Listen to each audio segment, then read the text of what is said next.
Hello, everyone. This is JD Calderon, and this is Indy Comics Explained. And yet again, I brought on another fantastic group of independent creators. So please hit like, hit subscribe, share out the video, let everybody know we're here. And currently on Kickstarter is the Oswald Chronicles. So please go check it out. It's in the show notes. And without further ado, I have to say, co-host less today. One computer died, another one is stuck out on the island.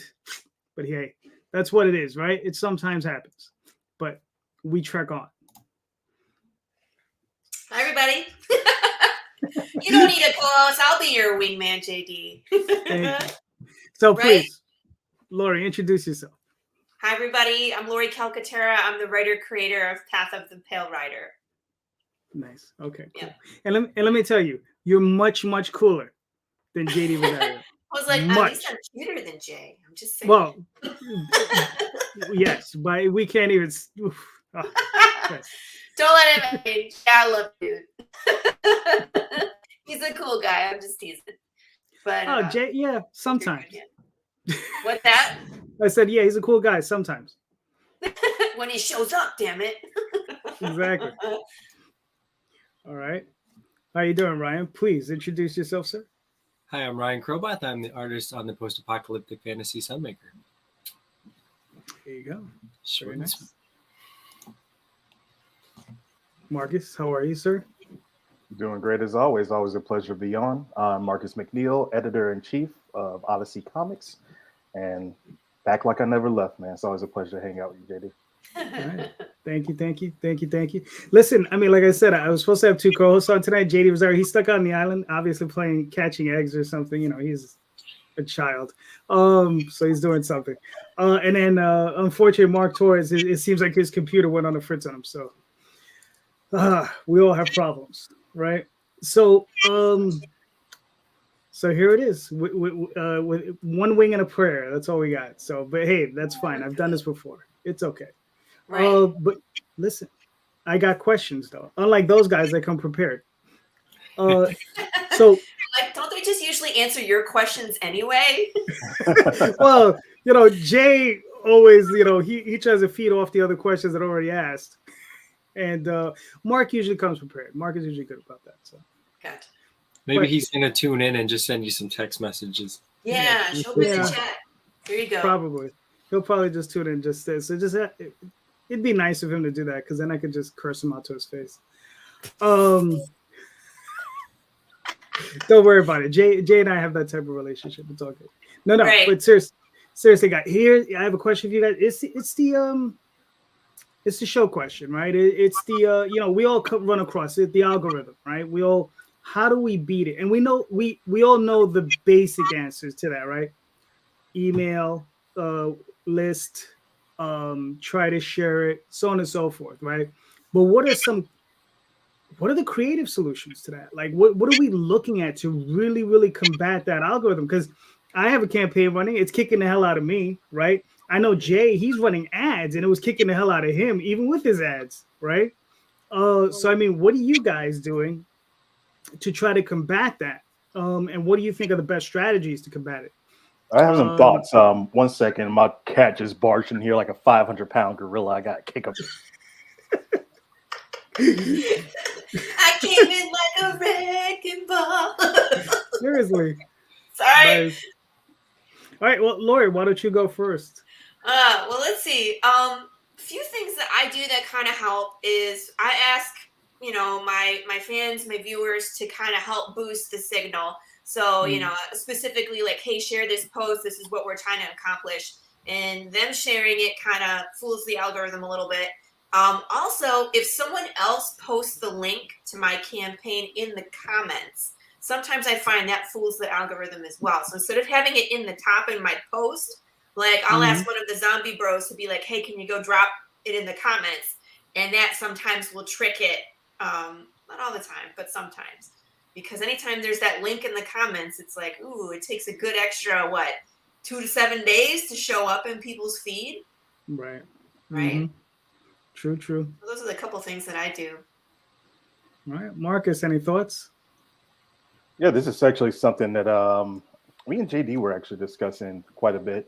And I sort of posited to one of the Facebook groups as well. And I was like, what do we do about this whole algorithm situation? They were like, run ads. I'm like, well, yeah, but like the whole point is to not let these social media sites twist your arm into forcing you into their advertising ecosystem. That's what you as a creator try to avoid. You know, it's additional overhead. It's something that not a lot of people have experience with and have the sort of expertise with.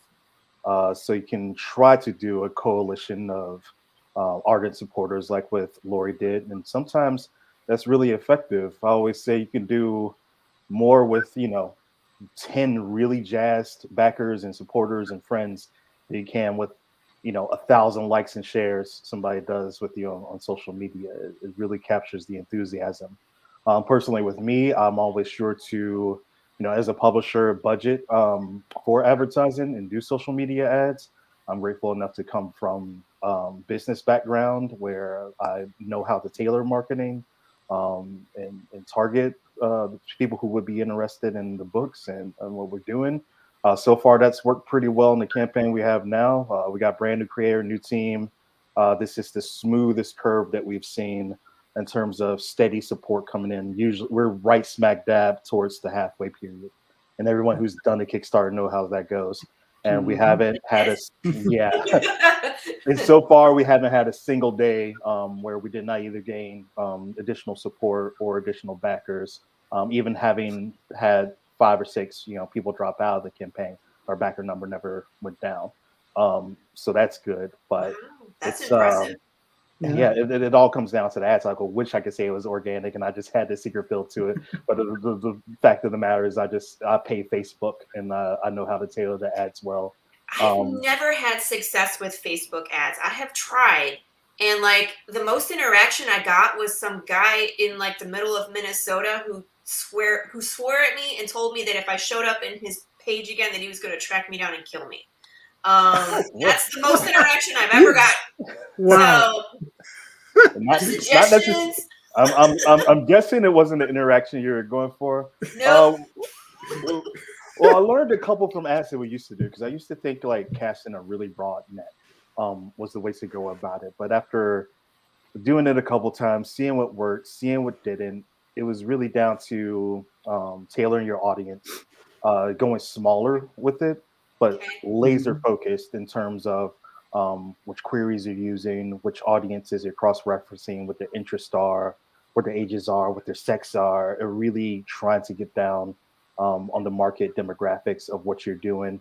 Right now, I think we've only spent maybe $24 on ads, and we're at a rate of about 5 cents per click, with over 4,000 impressions, over 500 link clicks now. And I think it's been almost like a 10 or like 15 to 1 ratio in terms of support to what we've actually spent on the advertising. So ROI for this has been insane right now. This is the best of any ad that I've gotten so far. I wish I didn't have to do it.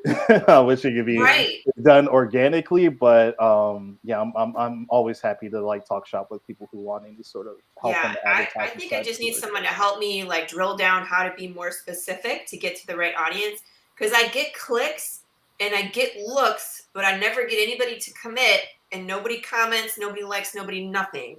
You know what I mean? Like they look at the ad, but then I don't get any results from that. So yeah, and on top of that too, our newsletter comes in handy. Being able to grow that and have over 350 people that we can go out to who are Odyssey supporters and will come out and support just about every project that we do. Also come in a lot towards the end when we really need, and I'm able to send that 1 week left, 48 hours left blast out and see the supporters come out and respond to that. That's always a benefit too. I wish I had more answers on how to trick and get around the algorithm. I know. Like I said, Laura, I think you've done a great job, and you've also been like very visible in terms of putting Path of the Pale Rider out there and having people know about it. I see your stuff all the time. And I think you're going about it as pretty much as well as you can from the organic level as you can do it right now. And I think you're seeing some of the benefits of taking that grassroots approach to it. But It's all about getting to the next level, and that's the hardest part to figure out. There's always more markets that I can tap into. You know what I mean? It's like I'm really good at the one that I'm good at. But my husband was like, there's more people that would love to back your project if they knew you existed. And I was like, I completely agree. How do you find that new audience? And so it's like all these marketing strategies. How do you beat the algorithm? How do you become more visible is something that we all, work on constantly. So, yeah, if anybody has figured out those Facebook ads, and it sounds like Marcus has, I was like, I want to talk to you. Awesome. No, Marcus, yeah, I mean, that's great advice. I mean, like I said, Daphne and I have been doing it, but it's always a thing of like, should we pull the trigger? Should we not pull the trigger? Right. Yeah. Mm-hmm. And it's always that thing. And then how hard do you pull the trigger? Right. How many bullets do you put in that gun? Right. Because it's just like, am I going to spend $20? Am I going to spend $100 on this campaign? Am I going to spend $200 on this campaign? Right. And that's always like the tricky part, But hold on. One of my co-hosts made it. Oh. Maybe I made it. Can you guys hear me? Yeah. Yes, sir. All right. You made it. See, I did. I knew barely. I knew I had one professional out of the two of them. He barely trash talked you at all. I know. That's true. That's true. Jay, I always on the other hand, right? Yeah, Jay always gets it. Mark, please please introduce yourself. So hello everyone. I am Mark Torres, host of It Came From the Radio, the official The Big Apple Con. We are a actual radio show on 88.1 FM WARY in Westchester County. And you can hear us if you're not living in that area. You can go online to www.itcamefromradio.com. You can listen to archives on our website. We're also on 45 different podcast places, as well as I think like 5 or 6 other online radio stations. And I just finished a campaign for a crowdfunder for my book, Designated. And I am having crazy internet computer issues because like I tested everything. I closed my laptop, opened it up, and my laptop's like, I don't want to work. So I had to do my best to get a workaround. So I'm glad to be here. Look, Mark, I'm always happy to have you. And if it's Easter. So it's a holiday, so I'm required to be here. Yes, I know. Exactly. Mark only works on holidays. So Ryan, I mean, do you have any thoughts about beating the algorithm? So I am on the complete opposite end of Marcus, and I don't worry about the algorithm at all. I just post stuff. What I kind of do is I just try to mix it up. So I'm not just posting like my campaign. I'm not like doing like the same thing over and over again.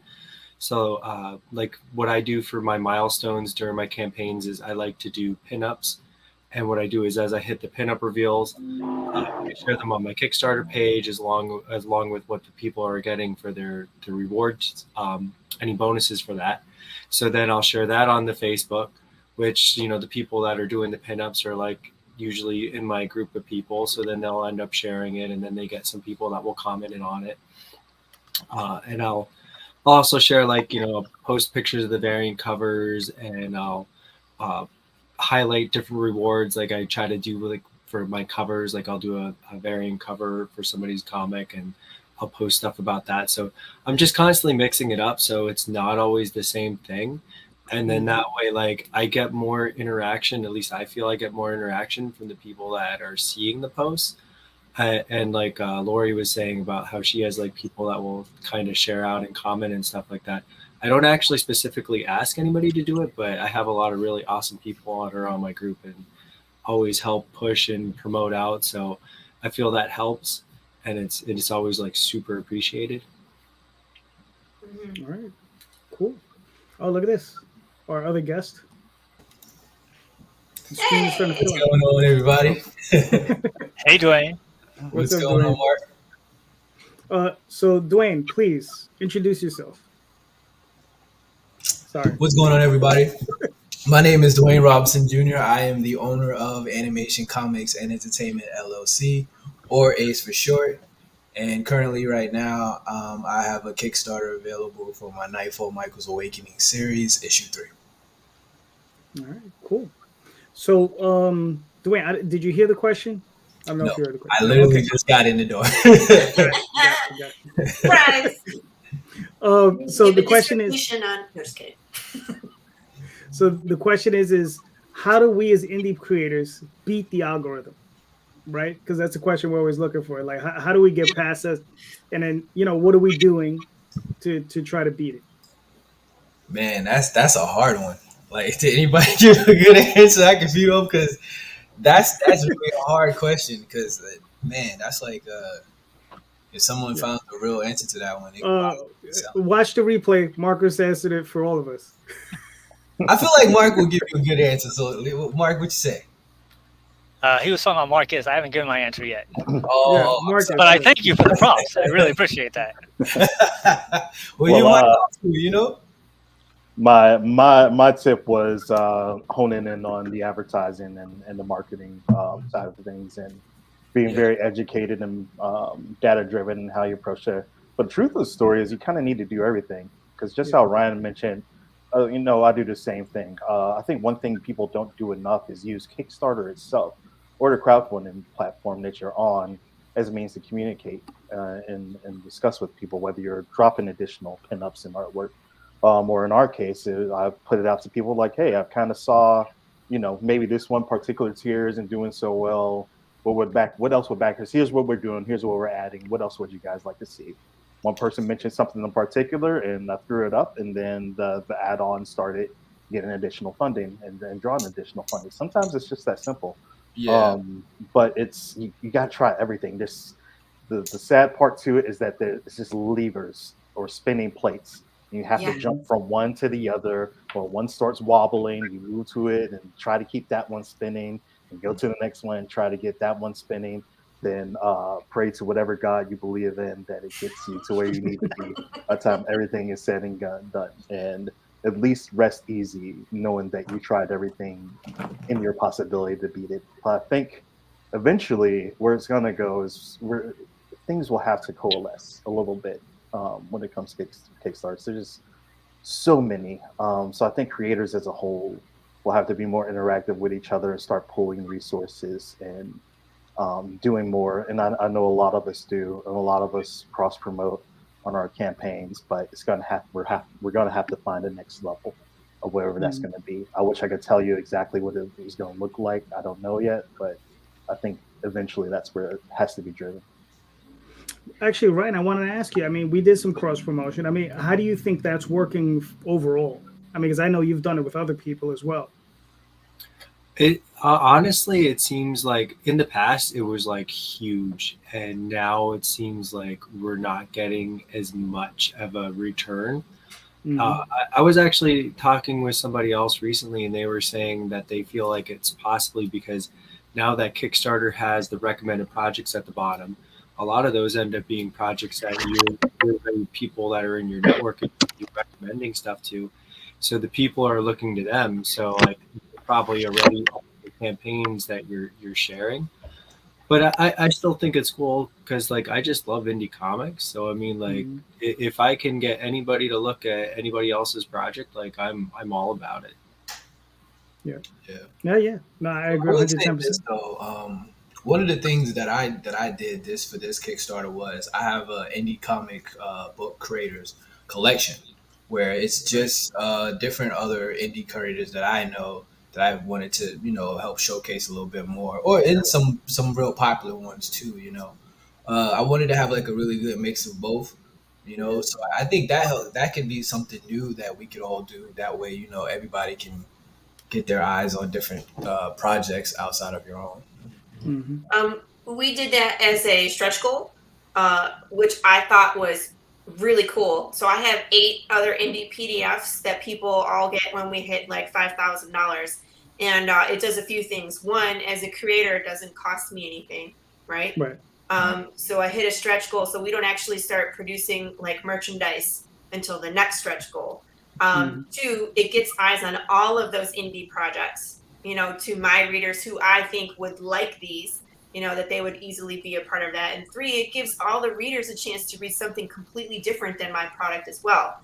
So it's just a win for everybody. So I like that it's PDF too, because it's like something your digital backers can get as a stretch goal as well. Because a lot of times they get left out because we're only selling like stickers and merch and bookmarks, and Yeah. they're in Germany, they don't get it. You know what I mean? So to be able to include them along with that PDF bundle, I think is a great idea.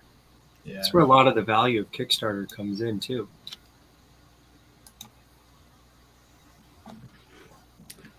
Mark, you have any thoughts on it? I Well, actually, how did it work for you on Crowdfunder? So, Yeah. Crowdfunder, I believe it worked out exactly like I thought it was going to work out. Which Okay. was So, when I did the Crowdfunder, the biggest issue I had was that most of my friends are not comic book people, and they all had difficulty trying to figure out Crowdfunder. And when I talked to them, I was like, "Hey, did you get my book?" And like, "Oh, is that over with? Oh, I didn't understand it. Oh, is this?" I was like, "I need to have something more simple." And Crowdfunder is simple. You hit the button, you pay the money, you get the stuff. And that's exactly what happened. So all the people who did not support me on Kickstarter supported me on Crowdfunder, which is exactly what I thought was supposed to happen. Now, of course, the people on Kickstarter, most of them didn't support me on Crowdfunder. because they already support it. So, yeah, so I'm like, so if I had combined this the first time, I think I would have done way better. But financially, I made about a little bit more on the Crowdfunder than I did on the Kickstarter, despite the fact that the numbers don't reflect that, because Crowdfunder does not include the shipping and fees in the price you make. So while it looks like I made less, I just did the math. I was like, I made actually a little bit more than I did on Kickstarter. And because I had already knew I was going to print the books this time around, it wasn't even an issue. So it was just pre-sales. Now, that being said, going back to the question, I was pushing at least 2 posts every day on Facebook and Twitter. And you were right, Laurie. You have to not put the link in the first thing. You have to put it in the second comment. And I did find out one thing. So one of my co-hosts for the radio show, she was kind enough to dress up as the main character of my book at a convention to promote the Kickstarter way back when. Now, I put that picture up, and she got tons of feedback. So I think the thing is, you have to get some type of female who represents the interaction. Because is that all it takes? Damn. Out of everything, that got the most feedback out of any other post that I did.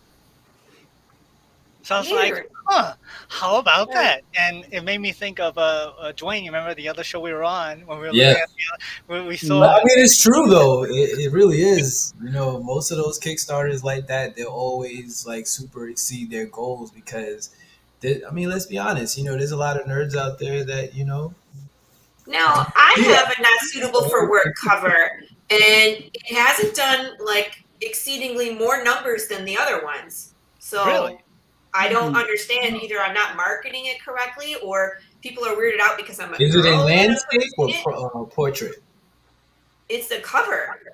Oh, okay. So what are you asking? That was just a joke, but I didn't hear the full question. Sorry. Oh no, I was just asking if it's in landscape or portrait. That's it. But, it's a portrait. I don't know. I don't know. It's not suitable for work cover, and everybody's like, "Oh, you're selling out. You're going that way." Da da da. And I was like, "Well, we'll see." See, but I'm honestly, not saying I don't about think it's making that big of a difference. Not safe for work cover because it was a very innocent picture of her, but she posted it. She did it, and all her files like going gaga over this picture of her as my character holding up a poster. So I was like, finding other people with an audience outside of your own. Yes, that's what it has to be. Because you can't get comic book people to post about comic book stuff because that's all they're posting and all the friends know about the comic book stuff. Even I hardly see all the comic book stuff. When I do, I always hit share and whatever. But that's all you can do. But if your friends and family aren't in that group, it's not going to get further out. Yeah, that's a very important thing to mention, Mark. I'm glad you touched on it because I try to do the same. I don't just post in the comic book groups. If I'm having a fantasy comic like we have now, I go to the fantasy subreddits and the fantasy groups and D&D groups and things like that. You can't just keep posting to the same comic groups all the time. We all see them, and you know, if we support them, we support them. But your reach is going to be limited. You have to go outside of the medium and try to track fans who would actually be interested in what you have. That are more part of, I guess you would say, the general audience that would go into supporting it. And I think that's where the true potential is going to be. I tried finding like a podcast that just did westerns. No luck. No luck. I mean, you're there in Texas. I figured it'd be a lot easier. You would think, right? Yeah. Nope. There'd be at least one. Huh? You would think there'd be at least one. At least one where I could be like, hey, I got a Western comic book. Hey, there's. Did you find one for zombies at least? Oh, there's a ton of horror, you know, and zombie groups. Yeah, I'm trying to get onto their shows too. That would be fun. But I was like, Western, let's get totally out of like our market, right? Right. It crashed and burned. For me, that's always been kind of like a little complicated because although my story is like an action horror story, it doesn't really go too deep in the horror realm, I guess you say, because it does entail with werewolves, but there's not like how can I describe it? Like it's there, but it's not like, you know, like it doesn't check more supernatural than horror that you would really see. You know what I mean? It's just something that really implicates that it's a supernatural story because it being with werewolves. Who's got the lullaby? It wasn't me. I hate that thing. That's my alarm. Yeah, that's my alarm too. That's for this. But time to be on the show an hour late. Good job. He doesn't come on time, but he comes. That's always been hard for me. You know, I always try to share it in horror groups and things, and I think what kind of helps me a lot is my artwork. A lot of people see my artwork and they like it because of that, opposed to like something that I seen recently. Mark, I can't remember exactly what it was, but it was with the Grandma Chainsaw, I think it was called. That looks pretty awesome. You know what I'm talking about? I can't remember the actual title. But that right there is something that's like, you share that in a horror group post, you'll get a lot of feedback for it. You know what I mean? Dude, anything with a chainsaw, the horror people Right. show up like, what's going on? And then for me also is weird. Sometimes like if I post something in whatever group, I'll get a lot of likes, a lot of comments, but no backers, which is always that's the other thing. Yeah. It's not just beating the algorithm; it's turning the algorithm into sales. Right. Yeah. Right. But I will also advise too, don't always look at the backers. Sometimes look at your followers. Watch that follower count go up, even when the backers aren't moving, because those could potentially, especially towards the end of the campaign, convert it to. That's where we're going. So that's another thing. You know, I keep on saying this now because after I did crowdfund, I really love it. I am not paid by Crowdfunder or anything at all, but on Crowdfunder, they have a little button that says like. So even if you're passing by, you look at it, it'll ask you, hey, can you just like this product before moving on to whatever you're doing? And my likes went up. So I'm like, okay, I see people are actually looking at it. I know people are watching it. So then it boils down to what's the gap between liking and engaging and buying. Right. With Crowdfunder, is it still like a set amount of time? Like you have 30 days to run your campaign, all or nothing? No, Crowdfunder lets you do it however you want. You can do the all or nothing. They have that option. You can do a buy as you go, like Indiegogo. And the other thing is that either way. So if you have if you want to have make a goal, and you wait until you make the goal, as soon as you hit that goal, then everybody gets charged, and then you have the option of turning your campaign into a store. Now, me, I did the pre-sales. We didn't hit the goal, but I got all the money. The books are coming. Everybody's going to get their books, and it just sent me an email. Hey, do you want to keep it as a store? I'm like, sure. So now it's available as a store. Cool. Nice. That's That's good. interesting. That's I good. was just curious. That's good. Yeah. You know, it's funny. I asked this question because I have absolutely no thoughts on this subject. I leave this all to Daphne. She's a smart one. Because no, it's one of those things that mystifies me. It's just like, how do we work around this algorithm? It's just like you hear all the advice, right? Do this, do this, do this, do this, and you go ahead and do it, and of course they change it on you, right? And it's just Right. like it's constantly flowing, and it's just like very, very frustrating. And it's just like, how do I find? It's like one guy I listened to. His name is Tyler. He advises. He says, look. He says, if you ever ask yourself, have I peaked out? Have I found my audience and this is going to be it? His answer is always no, because there's millions of people on Facebook. There are millions of people on the planet. There, literally, you've come nowhere. You've scratched not the surface of anything, right? And that's what I keep saying is that you just got to keep looking, and hope, and they will find you. But you're just going to get them one at a time. And unfortunately, we're getting hit with drips. Right? I honestly think that time is huge with us in indie, and it's like you can do all the same things and you're doing them right, but the longer you do them, the more you're going to build your audience and have a bigger exposure. Just time will help you. I had a guest on my show, Madeline Holly Rosing. I don't know if any of you are familiar with, of course, Boston Metaphysical. She's been doing this for 10 years, and I've been doing it for 1. So, she was on my show and I was like, what is your best advice for someone like me who's just basically starting out and wants to be where you are? Like, how do I do that? How do I get from where I am to where you are? Right? Because that's what we always want to know, is like to see those people that are pulling in big numbers and like, what do I have to do to be successful like that? And she was just like, eat 3 meals a day, get lots of sleep, exercise, and let time. She's like, I've been doing this for 10 years. I've been building an audience for 10 years. She's like, and if you continue doing what you're doing, you will be here in 10 years. So I don't, it's more like put in your time and put in your work and let people find you.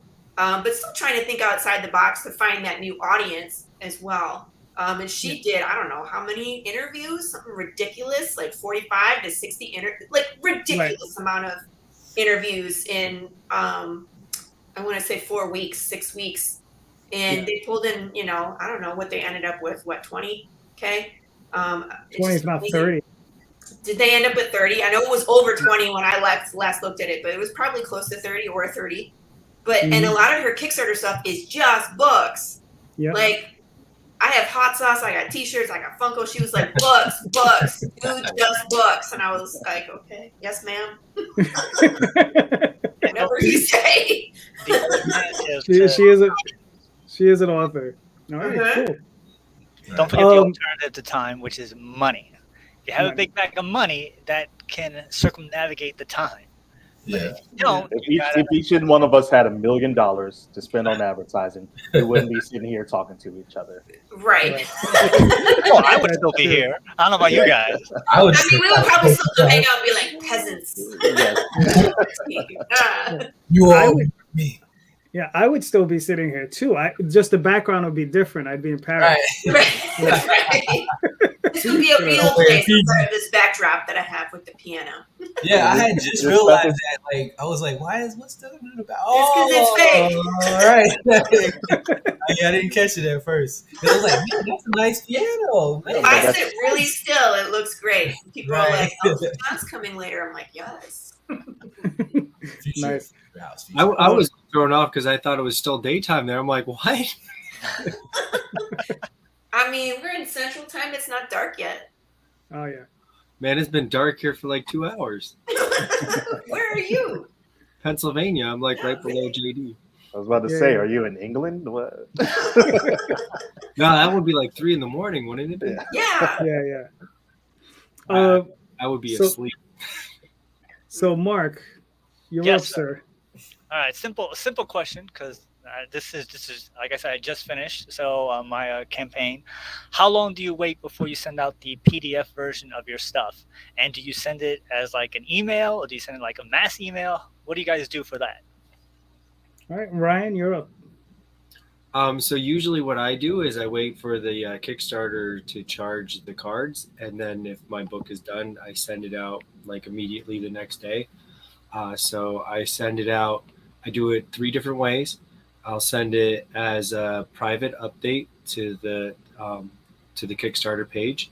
I'll send it out as a mass message to all backers, and I'll also do it when I collect the email addresses. So that's what I do the surveys first, so I can collect email addresses. I don't send out the PDF until I ask if they want to join my email list, because I kind of figure if they already get the digital rewards and they didn't join my email list, they might be slightly less incentivized to do that. So I'll also send it to the email list, and I do that because I've had it where I've sent it to 2 of those 3 things, and it always have like one person ask me like individually, like, "Hey, what are you going to send out this reward?" And you can't reply back, be like, "What are you talking about? I sent it to you here. I said it." You're like, "Oh, here you go," whatever. So I try to give them as much possible ways. This time I actually don't have my book done right away, and I had polled my audience and said, "Do you want me to run the Kickstarter now, or do you want me to wait until it's completely colored?" And they said, "Do it now." So when I finish the campaign, I have it that it's not going to go out for about a month after the campaign ends. Okay. Cool. Marcus, how do you handle it? Pretty much the exact same way.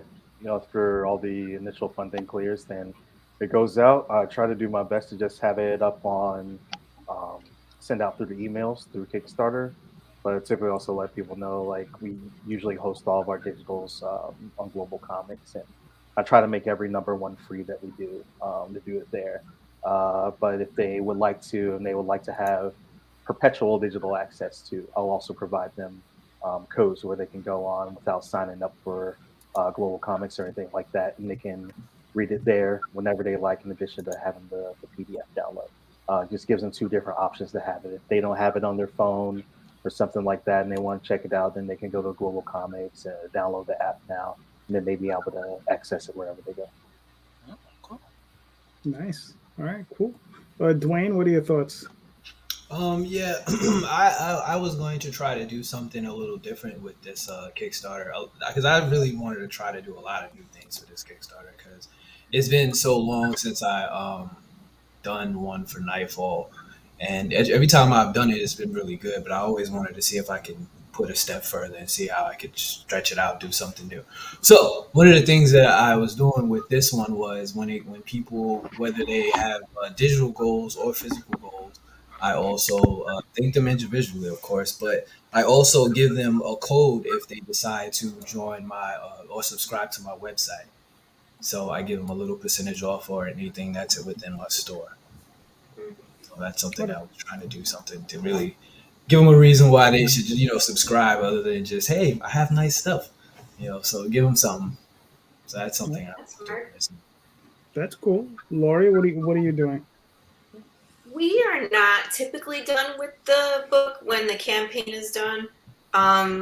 So when the book is done, edited, all that good stuff, I email links to the Google Doc, or it's like the link. And I email everybody individually. I can do that right now because obviously we get like about an average of 100 backers. Not everybody gets PDF, because I have an option that has no PDF and they get the book a little cheaper. But I usually customize a message for each person and thank them individually. And anybody that's drawn into the comic, I tell them where they can find their, where they're drawn into the comic, their image, stuff like that. So I can kind of point it out, like, that's you, dude, that zombie that's stuck to that pole, that's you. So we typically email everybody individually just to make sure, everybody feels like they get a personal touch from me. Nice. That's to be commended. I tried that like on one campaign. I was like, never again. I mean, it works It does work. And again, like, my art team does all the art and I manage all like everything else, right? So when I'm like, all right, it's done and being edited, we fixed all the things, and I sit down and I spend like 2 days emailing everybody. But that's the same time where I'm like sending stuff to my publisher and they're looking at the format, and then it's going to go to print. I have all my ducks lined up to make sure that that's ready before the book is done. So I'm usually just waiting, and it's just like, this is a nice touch. Everybody feels, like I see them individually. And like I said, right now, I think I can do that. As we continue to grow, I might not be able to. just Yeah, depending I on the think number that of was the thing for chapters. me because it's usually like, all right, this one's a wrap. Back the other one in. Here comes the next project, and another truck comes in. Yeah, I don't have the time. I'm just slapping the bills on everything and getting them out Right. the door as Next. best I can. I mean, that's Sometimes you have to. And again, like I said, like it's nice that I have the time to do that right now. I'm not always going to have that time, and I know that. So as we continue to grow, I might need to be delegating that or something else so that I can continue to do that. We'll just have to see. Everything kind of, changes as we grow. So True. All right. I'm for myself, Mark. I wait till the Kickstarter releases the funds to us, and then once we get the funds, we send out the PDFs. So yep. it's usually within a day or two. Worst case scenario, a week. But usually not much longer than that. Okay.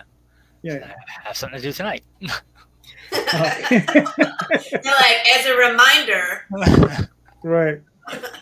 And it- you have stuff to do, sir. Yeah. Lots and lots of stuff. When do you expect to get your books, Mark? I got them Friday, so I'm actually waiting to go to this local comic book store, Royal Collectibles. I'm sure you know them, JD. And he was kind enough that he's going to go through all the books to see which ones, if he can find one that might get me a graded 10. And then as soon as I have to bag and board everything, and then I'm going to ship them out. So I figure it would be like a week before I ship everything out. Mm-hmm. Oh, cool. Well, here we go. I pull up Laurie. All right. Laurie, do you want me to play the video? Huh? Do you want me to play the video? Sure. Okay, We're kind of different. People were a Western apocalypse with undead. We're not the same kind of zombies as what you're used to. So I just want to premise, like, your body dies, but your soul doesn't leave your body upon death. So you have undead people that are still themselves. It's you, JD. It's me. It's Ryan. It's your mom. It's your cousin. It's you. You know what I mean? So people are decaying. Their brain is decaying, and they become dangerous because they're unpredictable. So I'll just start with that, and then you guys figure out the rest. You're smart. All right. Just give me a second. My computer is starting to act up. Oh no! So if we're not smart, then what happens? Then I can talk until the cows come home. I'm really good at it. Yeah, I love when people ask me questions about how the world works because it's fun. Right. So as always, you have to do research on the subject before you do, and you have to have your backstory. And you have to have tons and tons and tons of stuff that no one ever sees. Mm-hmm. So from concept to finished product, how much research and backstory do you have, and how long does that take? Remember, with my product, you not only have a comic, you have short films, and you have riddles. So all of that stuff, all that world building, all that work I put into that world, you see maybe a third of it in the comic, but you can interact with it with the riddles and the short films because we tackle things that are going on in that world that you won't necessarily see in the comic. Sounds So that's kind of fun. And we have a choose your own adventure book too, where you can walk around in the world and get your face eaten off by an undead bear if you want. Choose your own adventure. Holy crap! I love those things. Choose your own adventure. I'm bringing it back, man. I'm here. Let me bring them. Books. What's that? So I remember that long ago from the Goosebumps books. I used to love that. So I wrote a 60-page manga size choose your own adventure, just like old school, right? And I have these beautiful illustrations inside, and it's fun because some of these characters you'll get to meet in the main story, so you, the reader, will have more information about who these terrifying characters are than the protagonist does, because he's meeting them for the first time. So it's just kind of like cool insight, and there's a path you can take where you become undead and you keep going. It's just like a million ways to die that are grisly and unexpected. So it's a lot of fun. All right. My computer decided to work again. So Yay!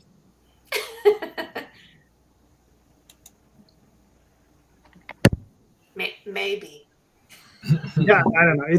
I think it's the spyware that's in there that's just killing me. The ones in the background. Yep. The suspense is killing me. It's killing me too.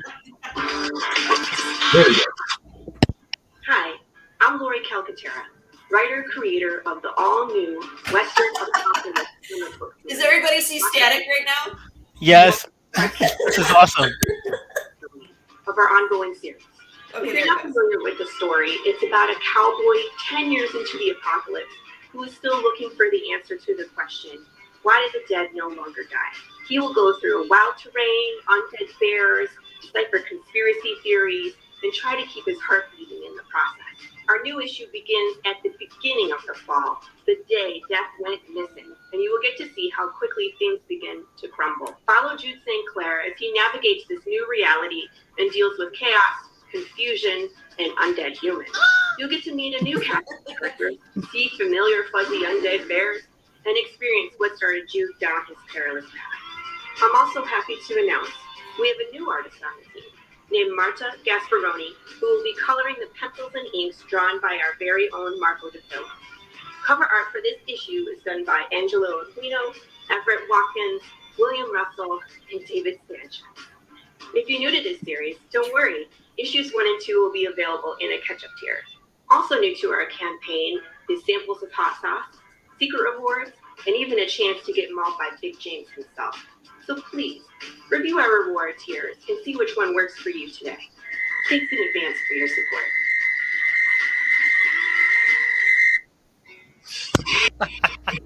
That's awesome. Boom!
Oh, I love that car scene. It worked out so good. Are you okay? You look like you get hit really bad. Oh, movie magic is great, isn't it? Yeah. It's a secret. If I tell you, I have to kill you. Well, So did the success of Cocaine Bear help your campaign? You know, it's interesting because our bear, Big James, has been around since, 2020. And he's just become like the unofficial mascot for the series. And that cover, that black, red, and yellow cover by Everett Watkins dropped the same week that Cocaine Bear went into the theater. This is a top seller. You have this one. People want it in poster size. They want anything that's Big James is a hit. But this specifically was like right on the nose. Great release time. So yes.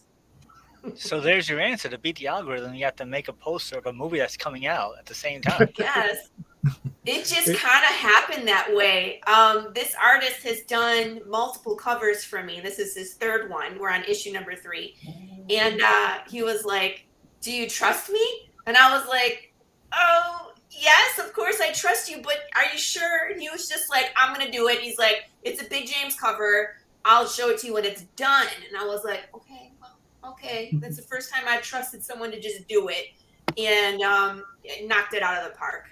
But I should know that by now. Every cover that Everett has done has been amazing. So Nice. Mm-hmm. Got some interior pages. The splash page from 1 that was in color, and then of course this is the interiors of what 2 looks like. The drunk, sorry, his name is Dwayne Fink. Sorry, Dwayne. But he's the town drunk and knows something. But so the little medallions, what are those for? these are called a disc. They wear them. It amplifies the heartbeat because the thing that obviously separates the living from the undead is the heartbeat. So once the heartbeat is stopped, then you go into the other category, right? There is no in between. That's like very definitive. So those are kind of like the new government ID. You tap it in the center and it turns green when you're alive, and it amplifies the heartbeat with sound and visuals. And when you're undead, it turns red and it makes that alarm like the flatline alarm. So you'll see them all wear them throughout the series. So here's me looking scary. Nice. And then like my 2 beautiful artists who like do glamour shots. Marco DeFillo and Marta Gasparoni, who's our colorist, and they're both amazing at what they do. Yeah, Marta's another one of our creators that we have on multiple projects, and she's just one of the sweetest people ever. Yes, she's really cool. And there's Jude St. Clair, our cowboy, who's still looking for the answer of what broke death, and he's a badass cowboy, but no superpowers, no cape here. He's just a dude. He can make bad decisions as he has a bad day. A dude with a cowboy hat and a gun. Yeah. Mm-hmm. Yeah, but he does a lot more than that. A lot more. So issues 1 and 2, we were in that apocalyptic future. We start 10 years into that future. And issue 3, we do a time jump all the way back to the beginning. So now we're at like day 1 of where death broke. And Jude is an EMT, so he's basically on the front line. It gets really weird in this issue. You're going to see things that remind you of 2020, the pandemic, riots and unrest. I wrote this in 2018. Okay. So when 2020 happened and the script was already done, it was very scary. But you're going to see a lot and feel a lot, especially in issue 3 and issue 4, where we're back in this kind of apocalypse and things break down very quickly. So, did you predict the toilet paper shortage? I did not, thank God. It's not my fault, people. And of course, here's our not suitable for work cover. But it's interesting. It's an interesting topic in and of itself. Like what happens to schmecks in this specific apocalypse? Because if you're still you for a short period of time, are things less taboo? Right. Mm-hmm. So are the zombies still sentient? Do they still have conscious thought? Yeah, they're not cannibalistic. They're not trying to eat you. It's like you could fall asleep and die in your sleep and wake up and go to work because you have no clue. You're still you. But as your brain decays, you just become forgetful. You can become violent. It's more like having dementia in fast forward, right? Because as your brain decays, you can access less parts of it. So bad things happen. Gotcha. All right. No, that's interesting. Mm-hmm. Here's issue 3. Our first 4 pages. So you can see like they pick up a dude who was just smashed with the 18-wheeler. We wipe him across the road, and then he's got car parts sticking out of him. He does not make it. He's flatlining. If you look at this page in the background, that's the heart monitor that's flatlining. And they try to resuscitate, and it doesn't work. But in this panel, they cover him up. They're like, "It's all right, dude. He sits up. He's like, "Hey guys." Like, so what's going on? You'll see what happens with him in the next few scenes. It's pretty cool. I enjoy the pleasure you have in telling the story of the book. I don't know. I'm sick like that. I'm a little monkey. So you said you didn't have the entire thing done. About how far along are you guys with the 3rd issue? The 3rd issue, you're seeing it. It's 4 pages. Last campaign, we had a color goal. We were close, but we didn't hit it. But I decided to pay out of pocket to get a color issue. So we spent all of the reserves on doing color and the print job. And so I paid out of pocket for that. So we're back to square one, raising funds and starting over. But sometimes you got to do it when you believe in the product. And we're already past our funding goal. I need like 300 more bucks to be comfortable doing color for the next issue. So we're just about there. We need just a few more backers to start launching the deck of cards we're going to build. So we're doing that at 100 backers. We got some really cool stuff in the campaign as well. So this is the Choose Your Own Adventure book. It's available as an add-on. It's so much fun. It turned out way better than I had anticipated. So I probably have this as an add-on for just about every campaign in the future because it's fun. I might do another one now that we did a time jump into a different kind of era of Path of the Pale Rider. I could do another Choose Your Own Adventure based off of that time jump. You know what I mean? Because this one was basically like, it's the Western apocalypse. You're running bounties in that world. Things have already devolved. But what if I wrote one about from the day that death broke? You know what I mean? And if you become undead, you're trying to escape and all sorts of stuff. You like that one? Yeah. That's hilarious. For those of you that don't know me, I'm a lifelong martial artist. I do Filipino and Indonesian martial arts. Very heavy into weapons. And one of the things I like to do is like live cuts, and I like to, stab fruit. So I murder watermelon and cantaloupe for fun. And I figured we would do that together. So I think at 6,000, I'm going to dress up as Pikachu and let you decide a machete, a longsword, or a sledgehammer. And we're just going to destroy a watermelon together, and it'll be great. Nice. Those are the other two riddles. These are the other two short films. So the riddles take you to places in the real world, or they have other things for you to interact. Like this one here in American Sign Language, if you are able to solve this and you send your answer to the email on the back, it triggers something to show up at your house, and you have an interaction with a character from my story, which I think is cool. But we're going to have like phone numbers to call, websites to hack, radio station, like podcasts, radio shows, all sorts of stuff, hidden YouTube videos. So you're going to find that in all the riddles. It'll be spectacular fun for everybody to kind of like be able to interact with the world. And the short films are also interactive. So if you want to see yourself on the screen, if you want to be in it, I always talk about what we're trying to tackle with the next short film. And people send stuff in. If you send it to me, you're guaranteed a spot in the short film. 3 is like 2 shots away from being done. I have to have my husband and I line up our time. We've just been so busy campaigning and fulfilling issue number 2, which was a debacle, but it happens. So there you are. We have all sorts of cool stuff. You can choose any of the variants. We have hot sauce with Big James on it. We got Funko Pops, custom-made Funko Pops, and this one is Big James. It just happens to be Big James. Last one was Jude St. Clair. The next one is Dwayne Fink. So if you're into Funkos or you're into Big James and collectibles, go grab one of those. There's 2 left. Otherwise, we're never doing them again. You're never going to get a chance to get a Big James Funko again. So cool. I mean, are you having those custom made for you for the campaign? Custom made, yeah, absolutely. Nice. So, oh, that's awesome. I mean, it looks great. Mark, you had a question?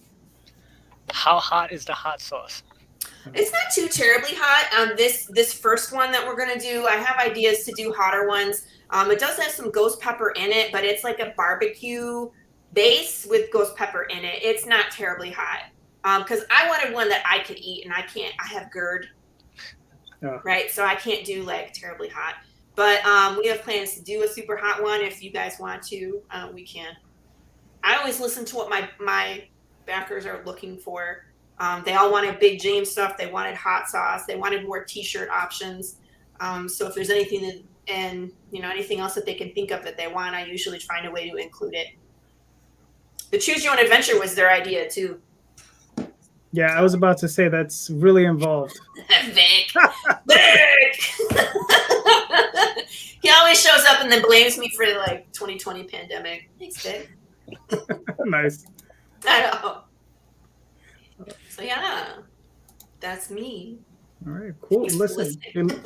it looks awesome. Well, I mean, Becca's yeah, 9 you've already. days. What happened? I'm just saying we got 9 days left. It's time to like pick it up again and keep going, and let's finish it out strong. We got another. Once we get to 100 backers, we're starting to build a deck of cards. So all the face cards are characters. Every 50 backers from going forward. So once we get to 100, that triggers the first card. If we don't get to 150 this time, that's fine. We're going to campaign for 4 in the fall. So we'll start it at 50, not 100. So then 50 and 100. So we're hoping for 2, maybe 3 cards every campaign to go out. So we'll be working towards building that 52 card deck of cards. It'll be fun. No, that'd be awesome. That'd be awesome, yeah. No. All right, cool. Now, this arc, how many issues are you looking at? 13 in this first arc, 12 in the next one. I'm not sure about the third arc yet, but there is an ending. Oh, okay. All right, cool. I have the ending written down, but probably about 12 or 13 in the last one as well, just depending on how I structure it. But is the ending set in stone? Yes. Now, could a bunch of things happen that I don't anticipate? Absolutely. But the ending is pretty specific. Yeah. Ooh, who we got? Right. Yeah. Nice. Now, Mr. Ryan, you're up, sir. No Do you want me to play the video? No, we're good. You sure? No, why not? He's got to sit through this video. It's literally just me talking about what's the campaign. No cowboy hat? I'm not excited. It's me. I recorded the video and You did have a like bloody nose 45 or like seconds light things of me on fire talking. or get run over by a car? Nobody gets hit by a car. Nobody. You want me to hit you with a car in your next video? Because we can arrange that. I'll definitely send you an email. Laurie, you set the bar high now. Sorry. All right. So, Ryan, please walk us through it. So this is Sunmaker. It's a post-apocalyptic fantasy about a man who must decide if preserving his legacy is worth becoming a monster. So if you kind of imagine, if you guys have played Fallout, imagine the Fallout guy coming out of the vault and the White Walkers from Game of Thrones won. So like there are all these ice people that are walking around the landscape, and he's leaving the vault because he needs to fuel the fuel for his ancestor fire, and the last source of energy is out in the wasteland. So he kind of leaves the vault, and to achieve his goal, he has to have some like really tough questions he's got to answer. He's got a glove that shoots fire.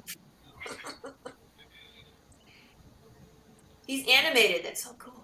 Someone was saying that too, like the Kickstarter, how they updated the page where you can put pictures in the rewards, that you could put videos there too. Yeah, I saw some people doing that. It's pretty cool. Is it? Okay, I might do that then. So I got some stuff that shows like highlights of the back issues, kind of copied off of Charlie Stickney and how he did that with his White Ash campaigns. So pick up some like the points of what was going on. There's a giant ice monster battle. I mean, every good comic needs a mid-boss battle, right? Mm-hmm. This comic is really inspired by video games. Liam, the writer, it wears its heart on its sleeve, and I think you guys can kind of see like how that's I approach it too with the art. So these are pages from issue 3. I got yelled at by people because I hired out a colorist for the second issue, and I was pretty much told like, you need to color the third issue. So I listened to everybody, and that's why it took a little bit longer to get through this stuff, but I think it's going to be worth it. I'm having a lot of fun with it. I think this is like my best work to date. Nice. It's a lot of action. Yeah, no, it looks great. I mean, so why did you hire a colorist for the second issue instead of doing it yourself?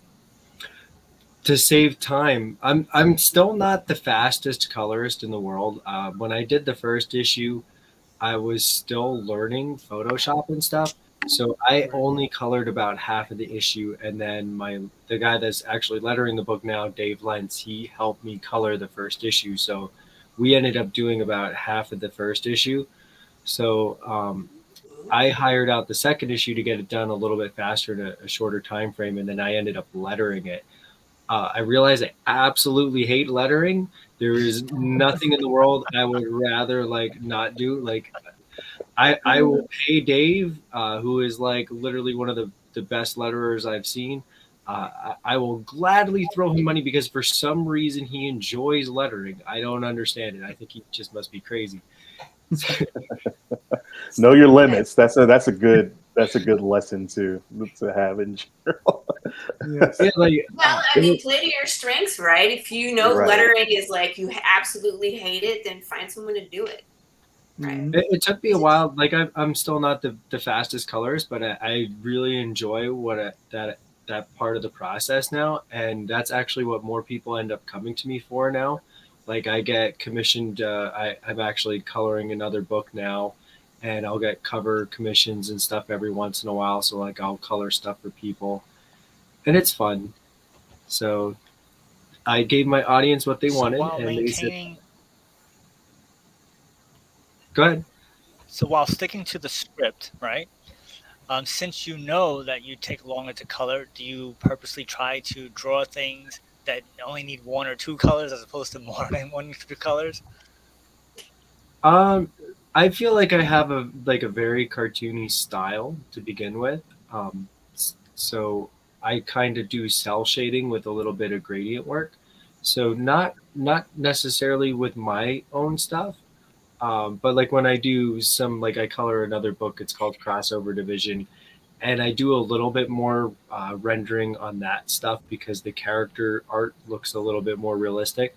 So I'm given a little bit more leeway with this book because it's mine and I already kind of know what I like.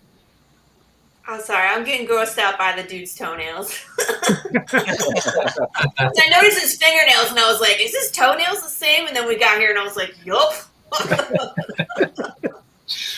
That was part of the character description, not something that I added to the book. I was like, ew. That was so hard to draw. Like when you have to draw like the guy like trying to make like a fist or like animating the hand, like drawing the fingernails like that it makes it so difficult. Like in that picture, he has to have his hand folded down because you can't make a fist because your Right. fingernails would go through you. So it's weird. I don't know if everybody else thinks about everything they draw like that much detail. When I did this whole scene, I literally planned out the choreography with like a map, and as the people were basically getting murdered. Somebody dies every couple panels, and I was planning like all right, these people are here, there's people here, and like I actually moved so that way I could plan the cameras, and everything that happens in the background would be like if it was actually filmed, like the people that are falling and laying on the ground or like in the backgrounds and the panels where you would actually see them. Don't know if people are going to be paying that much attention, but I do. I choreograph fights. That's what I did before I was writing comics. So that's what I'm looking at is like, do the fights make sense? And are the people so falling down? like you, I was a martial artist for 20 years. So that's what drives me nuts when it's wrong. Right. Thank you. Okay, brother. We're friends now. Did we just become best friends? You had me at Fallout. That's what I'm going to say. You're like, Fallout. So which tier do you two spar? Me? I haven't been there yet. I'm going to go shopping when I'm done. I haven't done it for like 5 years. Once you get old, it starts making all your body parts hurt. Oh yeah. Yeah. The knees. Oh, what art did you practice? It's a art created by my instructor's father. It's called Sikido, but it's basically Tungsudo. So it's like a very traditional Korean base with like some other arts mixed in. Gotcha. I practice Kali Illustrissimo, which is So JD loves that cover. That's my Legend of Zelda homage cover. Yes. Yes. So when I created the glove for the character, I took from the old Super Nintendo game Link to the Past. I just literally took the glove from the instruction book, and I added the wires and stuff that Liam asked me to put on, and the dials on the bottom. But like it's literally the glove from the game. And so when I had this picture in my head since the very beginning, and Chris Holmes, who did that GIF that was up top, that's actually the pinup from second issue. And he was just like, hey, man, I'm going to animate this into a GIF. And he just took his pinup and turned it into a GIF. So when I wanted to do the pixel art, I was like, yeah, his pixel art is great. So I reached out to him. I gave him my general idea. And like, dude, he took it and like, he went all in. Like, this thing I could not be happier with. Like, it literally looks like it could be part of the Super Nintendo Zelda. It looks awesome. Yeah. Yeah. Yeah, I love that cover. So we got rewards. And that's actually an acrylic painting. It's on the wall behind me. So they have to come pick up at your house? It's a reward on the Kickstarter. My friend that I do all my campaigns with, and he did the other variant cover, John Eddingfield. He actually backed the first two, and you got the painting. So when I go to his house, because he lives very local to me, there's a spot on the wall where it has the issue 1 painting, the issue 2 painting, and then there's this big blank gap. And he's like, yeah, that's for issue 3's painting. And it's been blank like that for like 3 years since the last campaign. So every time I go over, he gives me a hard time about it. Does he just walk you over to the wall and show you the empty spot? I'll just like look up at it and shake his head in disapproval. Nice. Listen, that's what good friends are for. Right? They remind us. That's his cover there. When he did the cover, he actually drew me a cover, and then he drew me another cover because he didn't like the first one, and then he drew another cover. So I was like, hey, I'm just letting you know I'm using all 3 covers. So there's a cover on the front, there's a cover on the back, and there's gonna be another cover on the inside back cover. I've never seen anybody do that before. I was like, this is gonna be pretty cool. Like, it's gonna be a triple cover. Nice. What's this? The engraving? Yeah, so I've done a metal print on each of the other Kickstarter campaigns. They're always the art that's on the back cover. So the first issue was the 2 protagonists, the 2 heroes. And then the issue 2 was the 2 antagonists, the bad guys. So this is the girl. Her name is the Seed in the comic.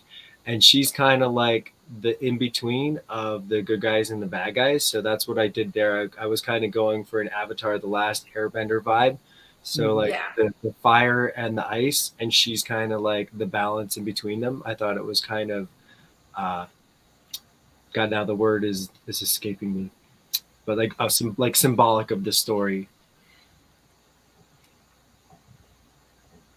And who's this guy? No. I added some color consultation, like if people wanted to jump on and like, you know, get feedback on something that they're coloring. I added color commission tiers this time around to do like coloring for pinups and stuff like that. As some new stuff to test out to see if there's anybody that would be interested in that kind of thing. Cool. Okay. So here you're offering original art? Yep. I have tons of pages left, so like I feel like they're priced pretty decently. They're like $40 plus then like $20 and some change to incorporate for the shipping cost. I think they're like some of my best pages I've done to date. Like, I'm hoping that people like try to snag them up.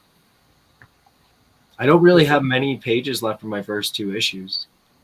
Oh, you got an original art here? Yep, original art. So I've done a couple of those on past campaigns. I feel like they do pretty well. Like even if like one person picks them up, like it's pretty fun. Mm-hmm. No, that's cool. And then Nice. I have tier to do a cover for somebody's comic. Like that's one of the things I really enjoy. I promote that tier a lot. I usually do an update like mid-campaign, and I call that one out. I really love doing stuff for other indie comics, and when I do it on the Kickstarter, so instead of me getting the money, it just goes towards the funds of the book. So it's like a way that somebody can get cover for their own series, and it helps me do what I'm trying to do and promote my series that I'm working on. I'm hoping to one day do enough covers for people that I can actually create a cover collection book that I want to bring to Kickstarter. That's like a future in the eventually goal. That's Nice. cool. That's a cool idea. So that's why I do all my covers at 11 by 17, because it's going to be an 11 by 17 book. It's going to be super oversized. Wow. Yeah, that'd be awesome. And Oh, here you are. That's the original cover. Yeah. Okay. And then this is everybody's favorite part. Down when you go down a little bit more. There they are, the shipping ninjas. Everybody loves my shipping ninjas. Yeah.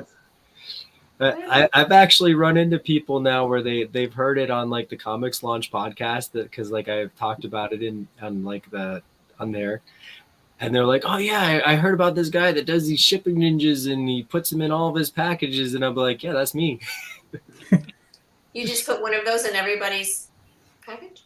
Yeah. So I called them their little personal package protectors. It was something that I used to actually collect them like as a kid, and I found them and I would go to find them at junk machines, and every time I found a ninja at a junk machine, I would literally, all the dollars I would have, I would go back into the place, get like a whole bunch of quarters, come out, buy a bunch of ninjas.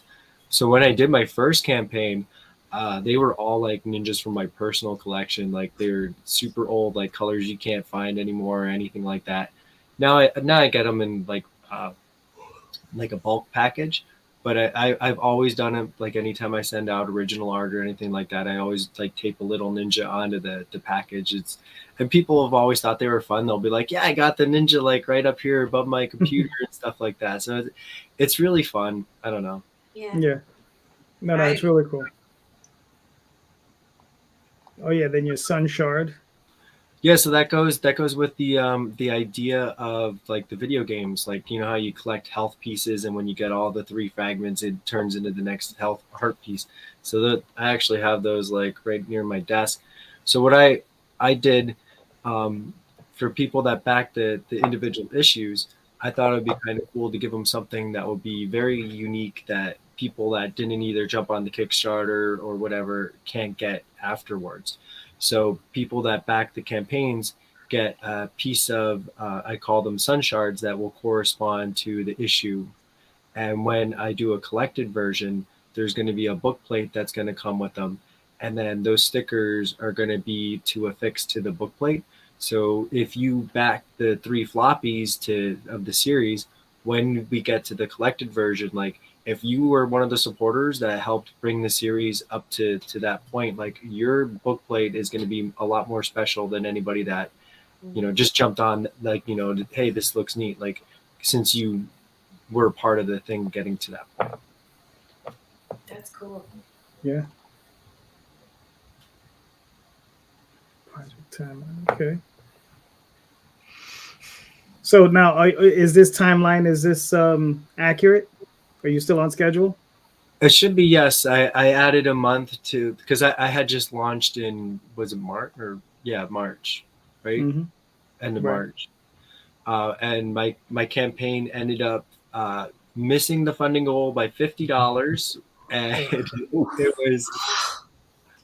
it was crazy. Like the last day I was still like almost just under $2,000 away, and everybody, like right at the last moment, I was on live. I was talking with everybody. Like I had a whole bunch of people from Facebook come on, and like we were all talking and laughing, and we're having a really good time. And you know, like a lot of people at the last moment were trying to push the campaign over the edge, and it got super close, and we just literally like 10 more seconds and somebody else might have saw and like, you know, pitched that last little bit. So I ended up being like a statistical anomaly. I got to 99% didn't vote. Wow. This So is painful. No, it's all I can't be mad because like everybody that jumped on the campaign, like I couldn't ask for better backers. Like they they they're very interactive. They help promote everything that I put out there. They share the campaign. They're commenting on stuff. Like you can't ask for that. Like it's so genuine. Like Yeah. and I can't feel bad that we didn't hit the funding goal because like it wasn't for lack of effort. It wasn't like I just threw it out there and hoped that it would hit the mark. Like everybody did the best that they could, and it just wasn't enough. So I came back and I cut like a huge chunk off of what my print run is going to be, and that's how I pretty much had to get my funding goal down so that way I would be more on track to hit it. All right, cool. Well, I mean, I think this time you're not going to have a problem hitting it. I hope not. Yeah, no, I don't. I don't think so. And I think you'll do better than that. So I mean, you're well on your way. So I was about to say, if it does, you need to like run for the lottery or something. Your luck has to be coming back around, or you get only 4 out of 5 numbers right. Which will happen. Every time I play the lottery, I still haven't made enough money back yet to this day to buy a cup of coffee. Same. Well, that's you gotta talk to Laurie because Laurie knows some stuff about the future. Do I have that book from what is it? Back to the Future Part 2, where you can the almanac, the sports almanac. Yeah. I don't know. Oh, Marcus. Oh, what's this we got here? Hey. That's the good stuff. Yep. No video, Marcus. What happened? It's in the body. It's not on the. Okay. Part. I wanted the video to be like optional for people, so check it out if they wanted to, but it didn't like dominate the page. Plus, Dell's art is beautiful. I didn't want to go throwing a big triangle in the middle of it. I don't know. Nice. That's actually not a bad idea, though. Yeah, this is Phelan Wood, #1 by a newcomer by the name of Ton Kramer. He's the writer on the project, and Abre Tart, an artist who's been making his rounds on a lot of projects through Indy Comics. This one follows the tale of a young rogue named Ren, who is haunted by the spirit of his father after they both escaped slavery. And Ren goes on a quest to release the spirit of his father and face the dangers involved with that. So it's a very traditional, two-fisted sort of fantasy tale, very much inspired by D&D and traditional fantasy, but it's got a great heart and core to the story. It's essentially about survivor's guilt and what people will do to overcome that and to honor their loved ones. And I thought that was just such a great emotional core to the story, on top of the traditional sort of Conan the Barbarian, Red Sonja, sword and sorceries, things you usually see. Cool. Is the origin of the story part of your own survivor's guilt in some way, shape, or form?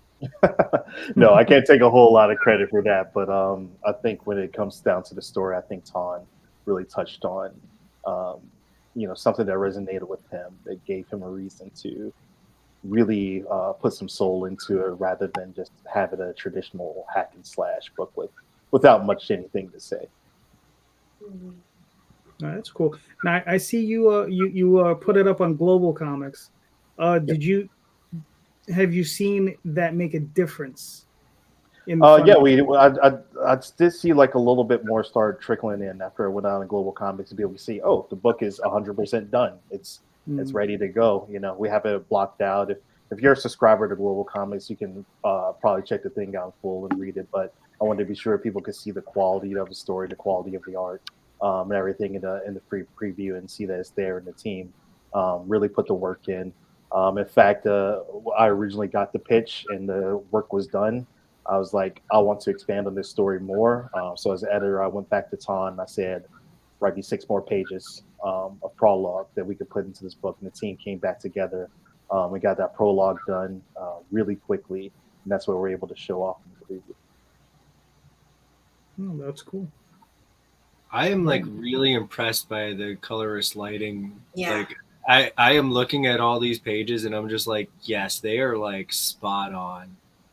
Yeah, that's courtesy of Mr. Brian Magna. He's been his work on it is phenomenal, and like the team, we're already into production on issue 2, so we're probably about 6-8 issues complete into number 2 already, and I feel like the team just leveled up. Everything is it's the same vibe, but like everything's so much crisper, and we change locations a lot. It's a big journey book. The first issue alone crosses, I think, 4 different locations. It takes its time when it needs to, but it's very snappy, very action oriented. And issue 2 really switches that up and brings in some new locales and new threats and new enemies. And Brian's work on it is just phenomenal. Nice. Now, the arc, how many issues? 3-issue arc, so it's really short and sweet. Like I said, the story really clips along. We don't waste any time. Tong, though he's a newcomer to the comic game, is a very efficient and very effective writer. There's everything you need to know story-wise is there, and we don't really skimp on anything in that regard. But it gets to the point. It gets things out of the way. It resolves things, and I think the pace of it is just something that comic fans will really like. Yeah, this is very impressive. I like the scene. It's very nice.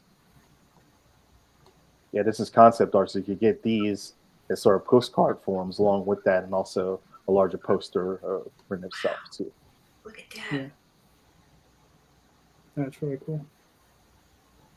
And my favorite thing with the campaign, the RPG sets. So Tom being a big D&D guy, and this also being inspired by Dungeons and Dragons, I want to do something. I kind of like doing things where people can come into the world of the comic too. So I posed the idea to him, like, hey, what if we made a D&D module for this? Like, I think it'd be really cool. We get some stuff together. We have additional book and things that we can do. My buddy Eric, who's big into writing game modules and has his own Kickstarters that he runs with his rock and roll magazine, his own zine that he does that has campaigns that he designed based on rock and roll songs and album, which are very cool. He's going to be coming in and helping us write that. And I just went the whole gusto with it. So we have a custom map based on location in the book. It's actually where Ren and Sail fight the Harpy. So you can run through this campaign or run through this skirmish within the book. You also get extras with it too. So at that tier, you get the comic, of course. You get a Ren custom Hero Forge mini that you can play along with. Ren himself is also a character. His stats and his page is listed in the campaign. You even get a dice set, everything you need for a night of gaming. It's be a good skirmish to have. It's only a 1-night campaign, just something to have fun amongst friends, and even use it to do your own custom campaigns. Have you played it through yourself? No, we're still writing it in process, so we'll see how it goes. But that's why I'm trusting Eric, because I'm not the best when it comes to that. God, I can barely make it through a D&D session sometimes, so I trust the Lord Master to be able to get it done. Get killed at your own game. Right? Yeah, I always die. I was dying. Yeah. Nice. No, that's really cool. And there you see the page for Ren. So you get to read them in the comic and play with them in real life in your own campaigns. And we're doing the full metal brush gold dice set too. It's not something that we had to do. I'm sure everyone has their die, but I wanted to get these things and have them as cool extra for the campaign. Cool. So that is really neat. Like, so you said that you got a custom one. Is that like actually based on the character? Yeah, that's based on the character. We like to partner with Hero Forge to do our customs. I'm hoping I could get my own resin printer in soon, start experimenting so Odyssey can produce these on our own and be able to drop the value down a little bit too. So then when we do these, we can offer them at a lower tiers. Usually they have to go up into the high tiers because Hero Forge themselves makes these and ships them to me. And they could become quite expensive depending on how you want to go. But I do my best not to like mark them up egregiously and try to make sure that we can get them in there. And they always come out beautiful. That's the one thing that I can guarantee with Hero Forge that I can't do myself is that you get a perfect mini every time. No, just out of, this looks incredible. I mean, who's doing the 3D sculpting for you? I'm doing is the that all? modeling, so I'm taking care of it and getting everything done.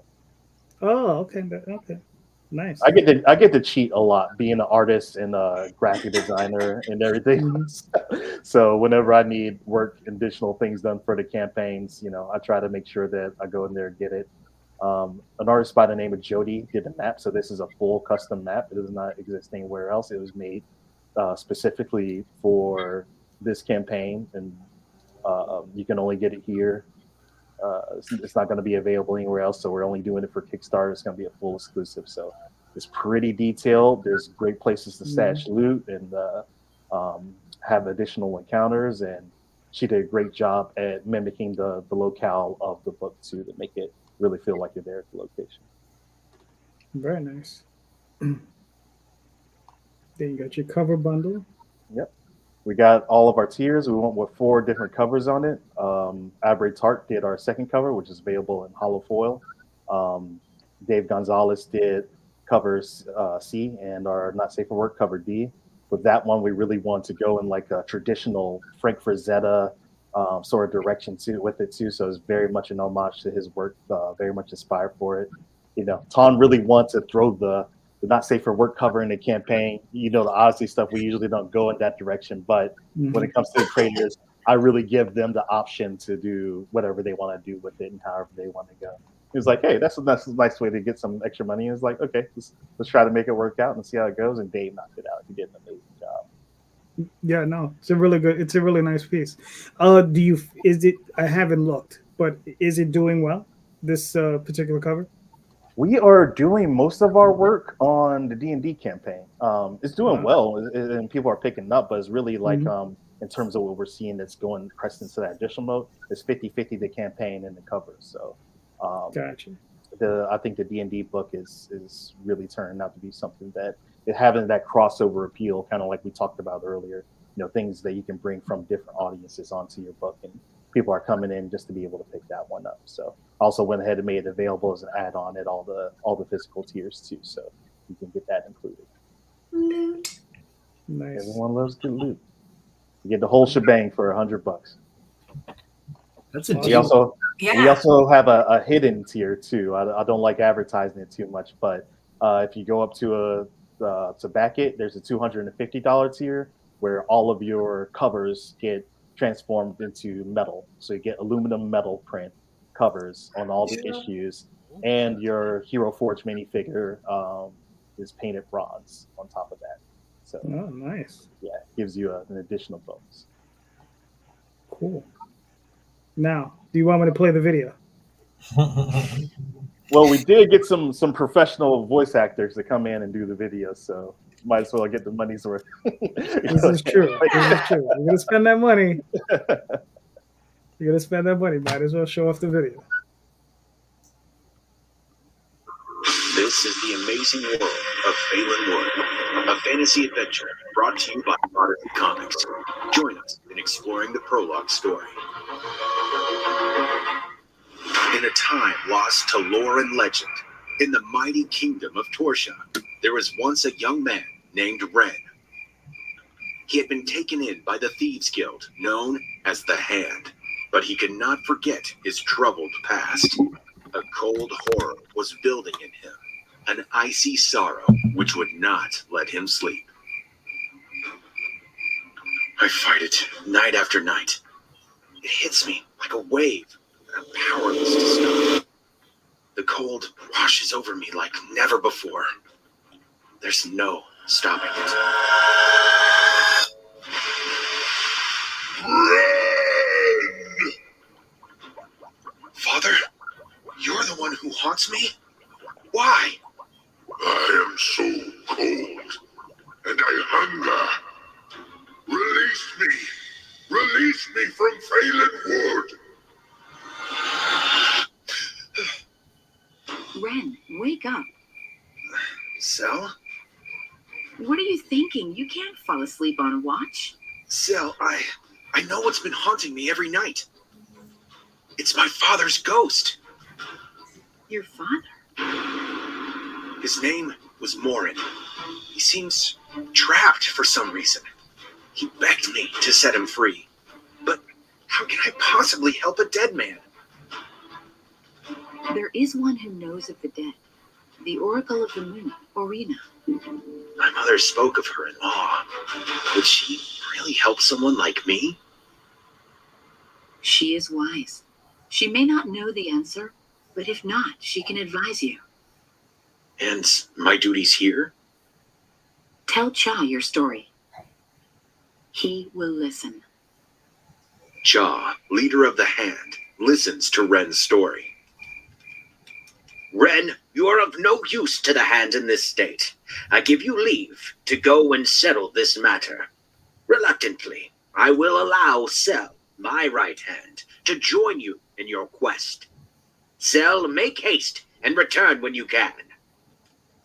Ren and Cell travel far to the distant province of Moor, seeking the aid of Orina. The Oracle's castle burns in the light of the moon as the thieves arrive. Join us on a magical journey as Ren and Cell quest to release his father's ghost. Follow them on their quest as they explore the mysteries of this ancient land. Through oceans, cliffs, and graveyards, they search for the answers. How can anyone fight the power of Phelan Wood?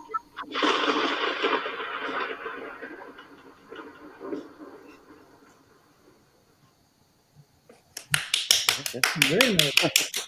Do the whole So rather than do the whole, we just kind of want to do a preview to sort of like see, everyone can see the story and see the progression of it. And I'm always proud to say whatever you saw in the clip, everything is there is in the first issue. So we really start breezing through, and it's a lot of fun. I hope people enjoy it. Cool. Well, you're well on your way. So I mean, you got 19 more days. You're gonna. Yeah, we're at 77%. We want to try to get that closer to the 85-90 mark by the end of this week. Holding on to do that, but so far we're doing well and trying to just keep the momentum going best we can. Use all those little tips and tricks we discussed earlier to keep pushing and keep going. And looking forward to getting this one now. I think it'll make a sort of a great companion piece too, based on the last Kickstarter we did. We're doing fantasy back to back, and people are just responding well to it. Nice, very nice. All right, cool. Hold on. So we have. I'm so hot. Why am I wearing this hat? That's the question only you can answer. Oh my God. There you go. All right. Dwayne, do you want me to play the video? Yeah, you can play it. It's fine. All right. Professionally voice acted too. It's really good. I'm joking. Hello. My name is Dwayne Robinson Jr. I am the owner of Animation Comics and Entertainment LLC, or ACE for short, and I'm here to talk to you about the Nightfall Michael's Awakening series. In this video, we'll be talking about issue 3, but to get the backstory on what's going on, please head to our story section where we talk more about issues 1 and 2. Please enjoy the video, and I'll see you later. Right from the beginning, Michael and Vivian are still shocked that someone was able to take Diana and Victoria away so quickly.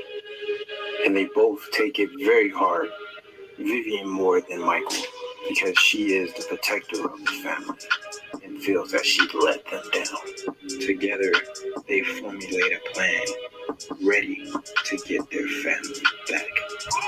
When Michael finally arrives, meeting Lucien for the first time, seeing his family all tied up, Michael becomes enraged, and he rushes out to attack Lucien without any thought.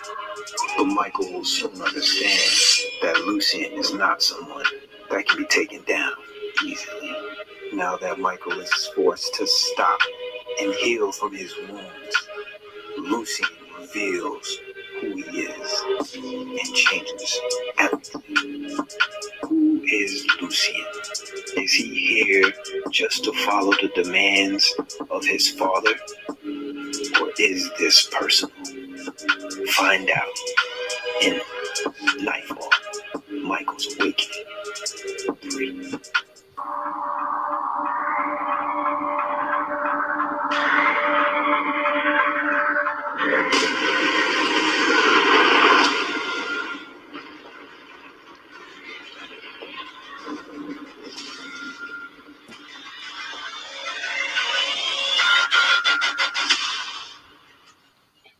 Nice. Cool graphic, nice. Yeah. Applause for you too, sir. Thank you. All right. Yeah, Cool. so this is my project, The Nightfall Michael's Awakening, issue 3. This story is basically about the main character. His name is Michael Vash. He's a normal college quarterback that finds out from his mother that he has a legacy line of werewolves within him. So in the first issue, he's really just trying to fight back and forth if he should really believe her or not, because although he loves his mother, if anybody comes up to you and tells you that you have a legacy line of werewolves or anything within you that's supernatural, you're going to have some type of doubt. And the real main reason why he has the doubt is because when his mom first came into the town, there were a lot of unexplained events that had happened. And because of that, the townspeople had dubbed his mom the town crazy woman. So he also has that to tackle with as well. So basically, that's what happens in the first issue. In issue 2, it basically dives deeper into what exactly is a legacy line and how it differs from other werewolves that reside within the world. Basically, a legacy line is someone that is basically full-blooded, and they can turn at any time. They don't necessarily have to turn when it's a full moon or things like that. And one of the most strongest characters in the story, which is the character there with the sword, her name is Vivian. She's Michael's hidden aunt. She's always been there within him and watching over the family because, as it says in the video, she's more of the protector. But the main thing about Michael, it was that they decided that because all the unexplained things that had happened, that they wanted to give Michael the chance to actually have a normal life. But those things had to change in issue 1 because of the fact of they were actually being attacked by the main villain in the story, who is Michael Vash's grandfather, and his name is Lucius Vash.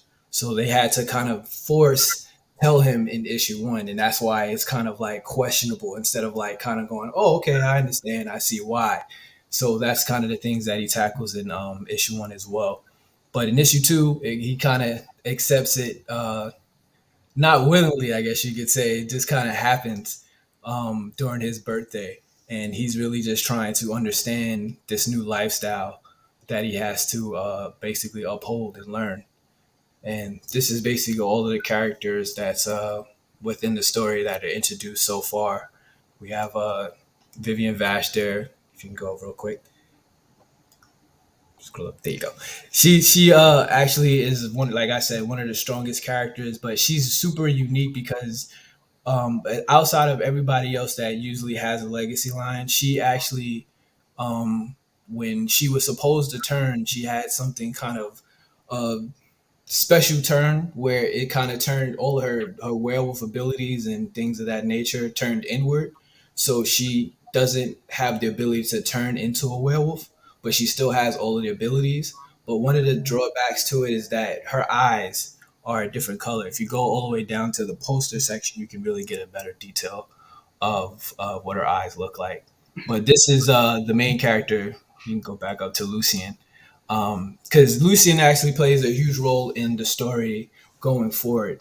Because as I said, is this thing that the reason why he's captured Diana and Victoria at the end of issue 2, is it just because he's following his adopted father, Lucius Vash, or is there something more? And when you find out who he is and why he really captured them, it changes the whole progression of the story, because there's a lot more that's entailed into the story, and it's really going to open it up. So I'm really excited about issue 3, because issue 3 really because it's like bits and pieces of the story as you're going on, because I wanted to have a story where the story is already kind of in production or in motion. So in issue 1 and in issue 2, it kind of gives you more of an understanding of the characters, who they are, what they are, because everybody has a secret. But at the same time, Michael himself is actually the one that's kind of left out, even though he is the main protagonist of the story. So at the same time, I also wanted to have something where he's also the reader as well. So as you're going along with the story and Michael's really getting introduced to all these new things, it's kind of a double play on what he is. And you're learning as you read along with Michael as he's learning as well. You scroll down there. This is his mother, Diana Vash, who is actually the strategic one in the family because she was actually supposed to be the next in line of the throne of the Vash family. But when they all decided to revolt against their Lucius Vash, or Michael's grandfather, they all decided to run away. And that's what kind of the unexplained events really come to forefront. But there's more to it than that, but that's in the prequel. So it's like little bits and pieces. All of the story is basically, the way I describe it, is like a slowly put together puzzle. You have the pieces there and things are slowly coming together as you read it. And so far people kind of like it because I wanted to still incorporate mystery involved and drama along with the supernatural aspect, and also having a family and how this all coincides with all of them because they all have secrets to tell. But you can scroll down to the next character. Victoria character is actually Michael's, like, sort of his childhood friend, but they see each other as brother and sister. And again, everybody in the story has a secret to tell. And her secret is that she's actually a powerful witch or sorceress, call her what you like. And the reason why she's so important is because her family and her legacy line is important because everybody in the world knew about it. Humans, werewolves, they all coincide with each other at one point, but they saw the power of humans and how smart in the future that they actually could provide. So they decided that they wanted to separate themselves from the human race. So her family actually created a spell. So everybody in the world, like anybody here could be a werewolf, but no one will really know unless they actually show their true form and then the spell is broken. Her family is the one that created the spell. Cool. This is Now, all pages here. you're up to the third issue. How many issues are in this arc? I'm not really sure how many issues, but I'm going for 8.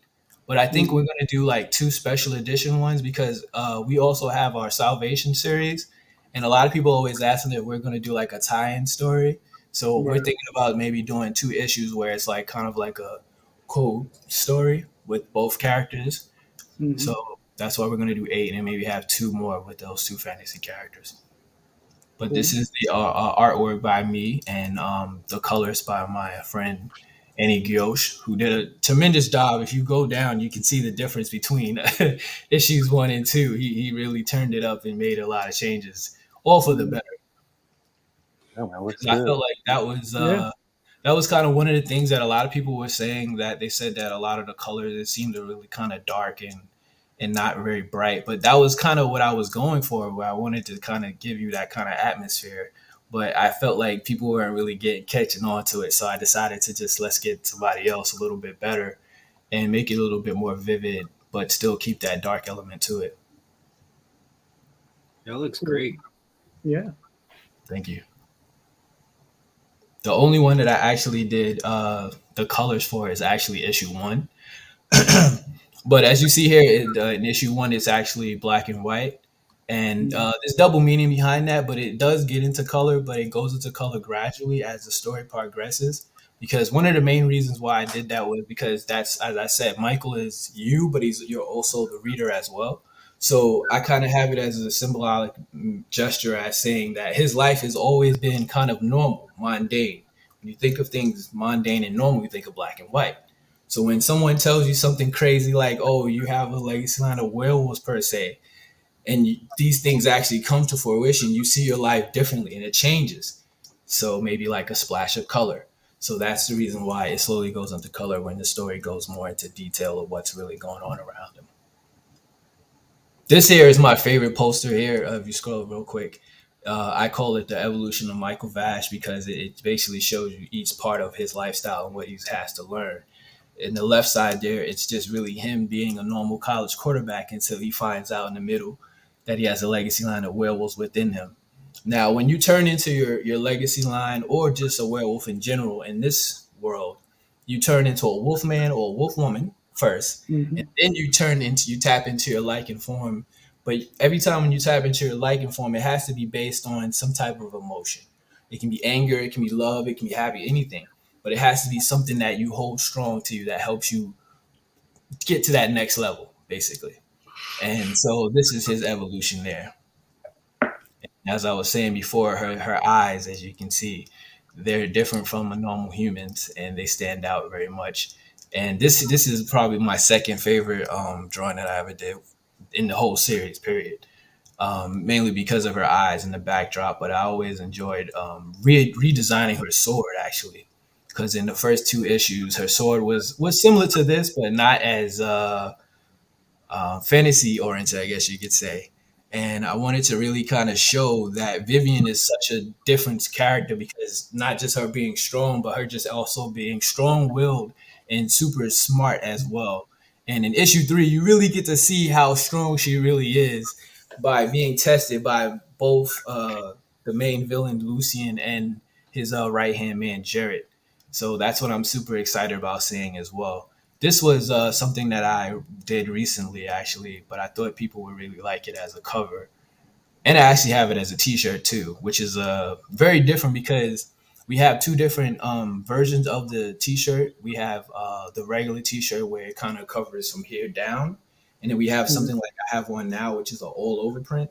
All-over prints are basically T-shirts that cover the entire shirt.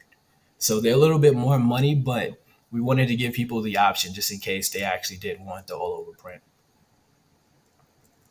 And these two are our posters of the two main villains and main character, Michael Vash up top there, slowly kind of turning into his legacy line, Werewolf or Lycan.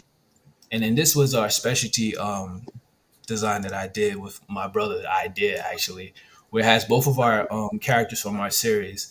On the left there, or on the top right, it's the character from our main story from Salvation. His name is Vaughn.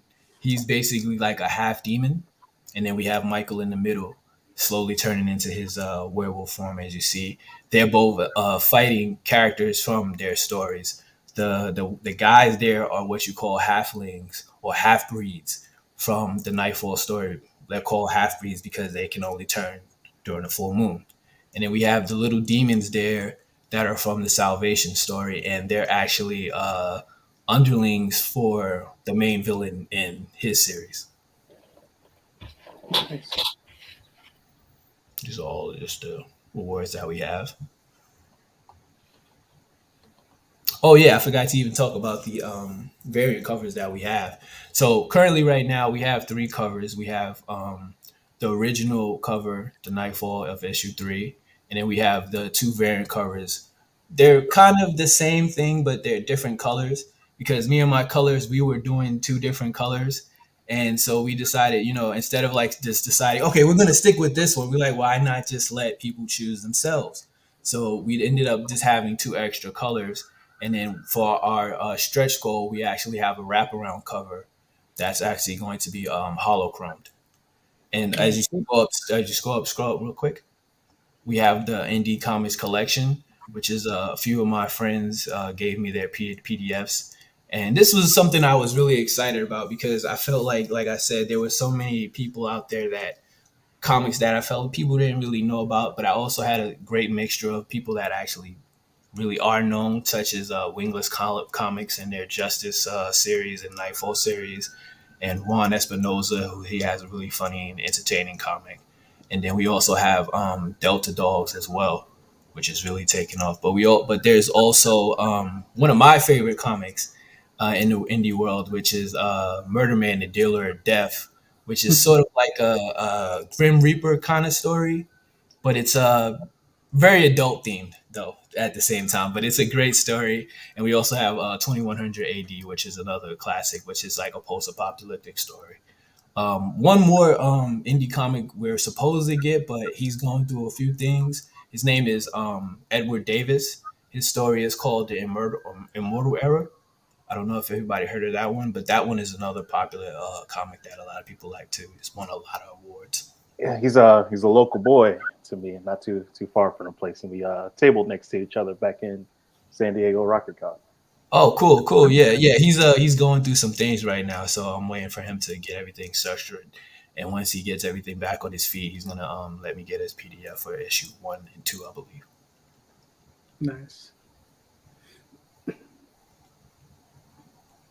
So this is how many T-shirt designs do you have? It looks like you got 4 of them. So yeah, there's 4 regular T-shirts, and then we have the full 4 all over prints. So if you go down one, you'll see the all over prints, which as I was saying, it covers the entirety of the shirt. So because of that, the printing is a little bit more money. So we had to up the price for it. But we also give you a lot more outside of just the all over print. So it's not just we're just getting 4 T-shirts. It's a big difference from that. We actually give you the variant covers as well.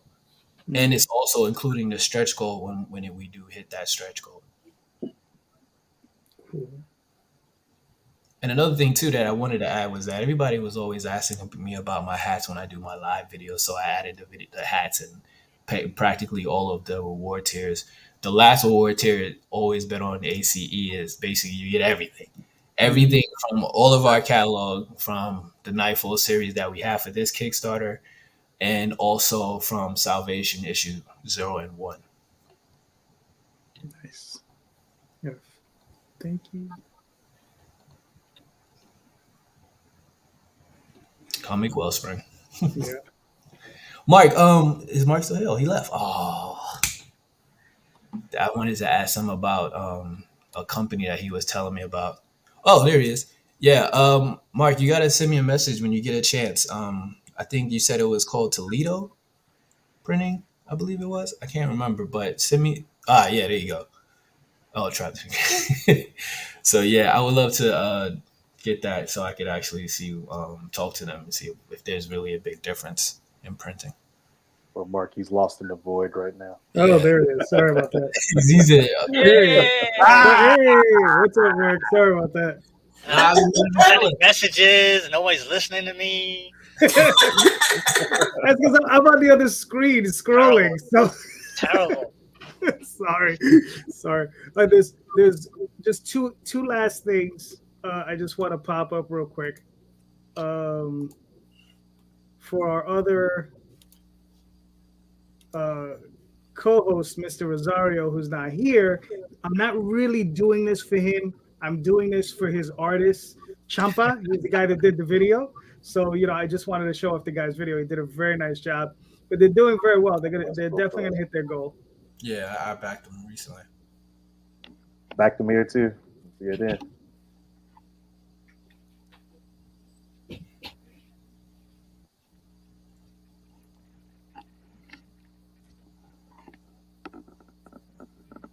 There's no sound. Right, yeah. Is that part? Yeah, there we go.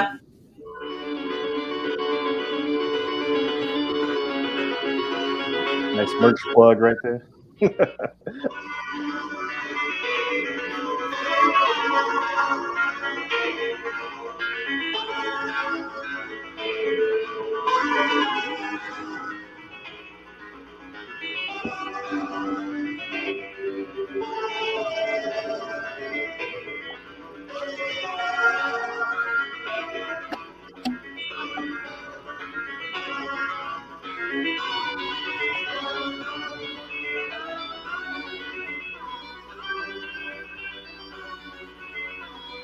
Can't I leave you on your own for 5 minutes? One of your friends, I will find you looking for your clip among the ashtrays. Sorry. Cool. Yeah, but this is an awesome comic done by a bunch of guys down in Colombia. But Jay's not here, so but listen, I think it's a very worthwhile campaign. It's he has fantastic covers by these guys. He has a not safe for cover, work for cover as well. Mm-hmm. But so I have a question though. Oh, okay. Go ahead. We got a question. Go ahead. Yeah, so I was gonna say, which one do you think is a little bit better to have? Do you think it's better to have a video with no words, speaking on what's going on, or just the video playing out like it is like that? It just depends. I like it. Here, look, I'll show you. I'll show you the last one.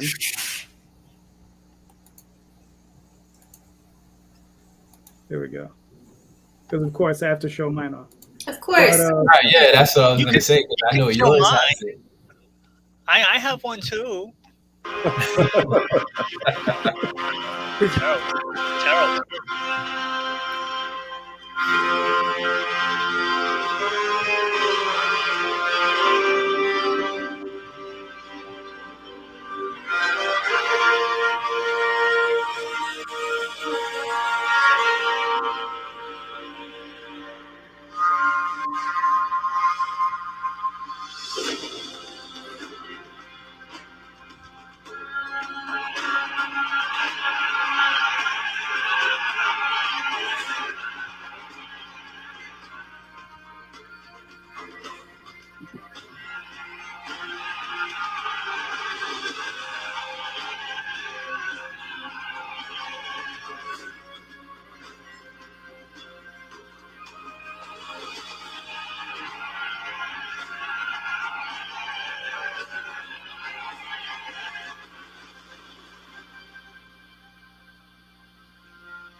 Yes.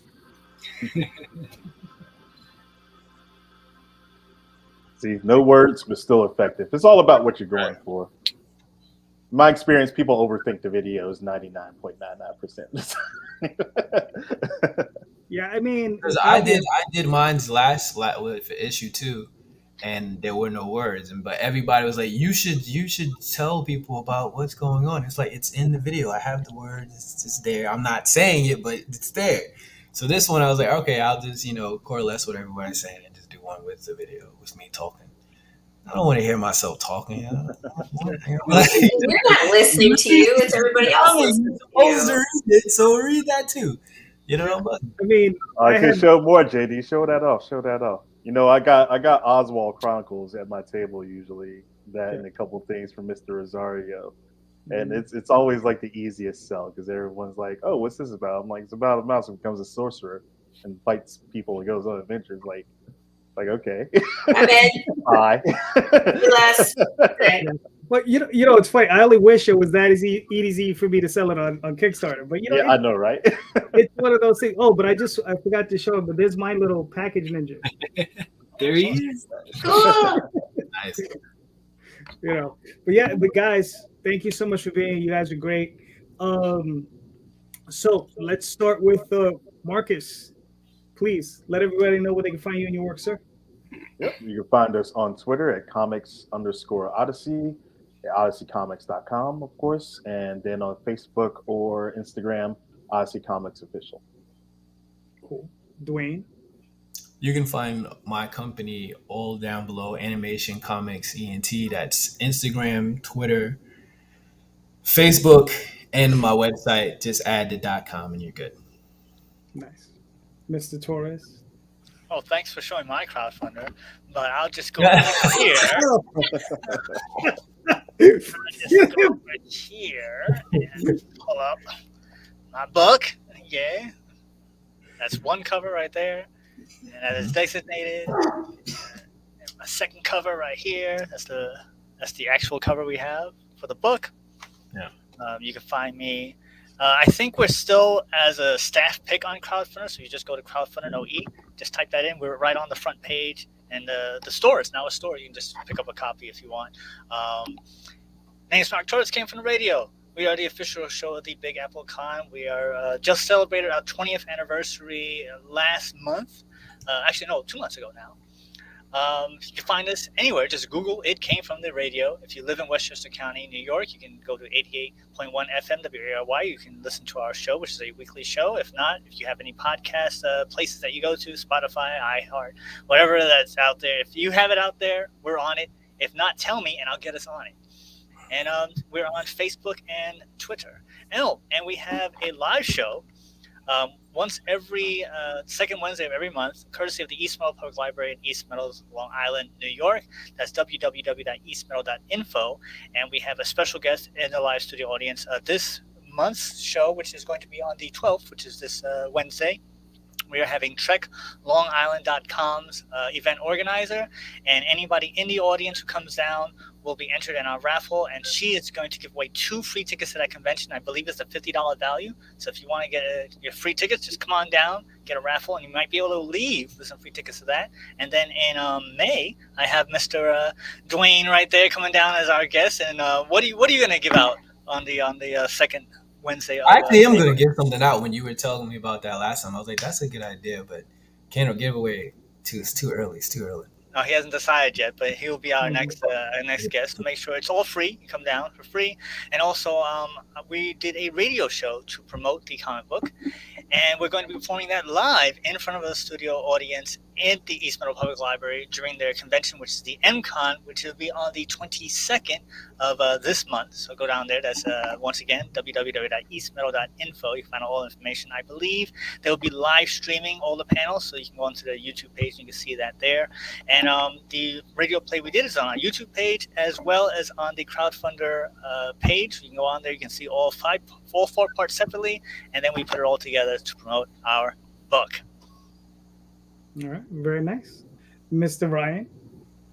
So you can find everything on ryankroboth.com. It just links to everything you would want to find. Short and sweet. Man, now you made me feel like a jerk.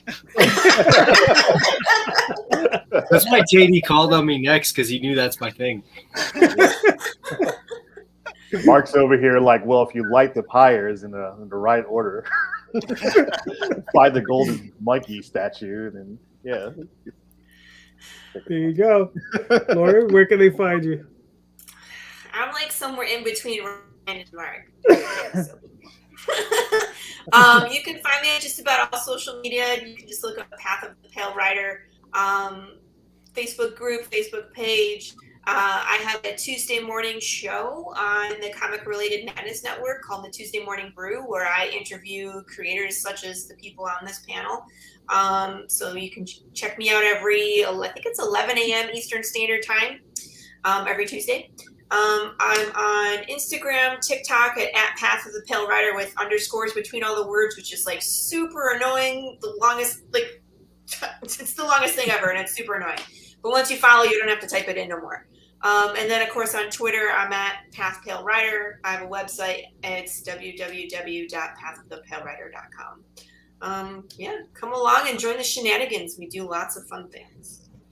All right, cool. And I'm JD Calderon. And before I even get to that part, thank you guys for being here. You guys are all awesome. The show notes at the bottom has everybody's links. So you can follow those links. Go buy some awesome comics, because all of them are awesome, right? Including Mark Torres's. Yes, his comics are there too. Yes. So thank you so much. So you can find me on Twitter, Facebook, Instagram, DeviantArt, all those places, and the JD Calderon. You can also check it out in the Oswald Chronicles and TallTalesOnline.com. And go check out the Kickstarter campaign for the Oswald Chronicles. And please, everyone, go buy more comics, especially ours. Thank you so much, everybody. Have a great night. Thank you.